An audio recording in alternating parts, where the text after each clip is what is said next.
પહેલી બાબત તો એ છે કે આપણી ગુજરાતની અંદર વર્ષો પહેલા સરકાર દ્વારા 10+2માં એક ખાસ વ્યવસાયલક્ષી અભ્યાસક્રમો શરૂ કરવામાં આવ્યા હતા અને વ્યવસાયલક્ષી અભ્યાસક્રમોની અંદર કેન્દ્ર સરકારની બહુ મોટી ગ્રાન્ટ આવતી હતી અને મિનિમમ 10 છોકરા અને મેક્સિમમ 20 છોકરા એક ક્લાસ ગણાતો હતો એટલે હજારો શિક્ષકોની ભરતી થઈ, ટ્રેન અનટ્રેન, અને એ લોટ એ પછી બધા અભ્યાસક્રમો બંધ થઈ ગયા અને છેલ્લે હમણાં ગયા વર્ષે એ અભ્યાસક્રમો પૂરા થયા છે.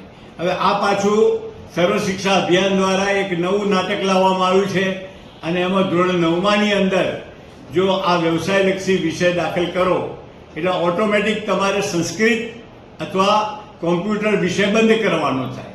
બીજી બાજુ કોમ્પ્યુટર તો હજુ વર્ષ પહેલા સરકારે દરેક સ્કૂલોમાં 20 કોમ્પ્યુટર આપેલા છે અને કોમ્પ્યુટર આપ્યા તો શું અમારે પછી એને તાળું મારીને બંધ કરી દેવાના.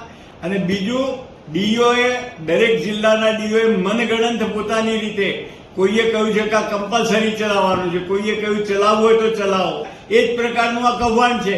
આમાં નથી પુસ્તકો, નથી અભ્યાસક્રમ, નથી જે શિક્ષકો જે ટેકનિશિયન્સ જોઈએ એ ટેકનિશિયનો પણ ભણેલા છે, અભણ છે અને એની ભરતી ડીઓ કરતો હોય.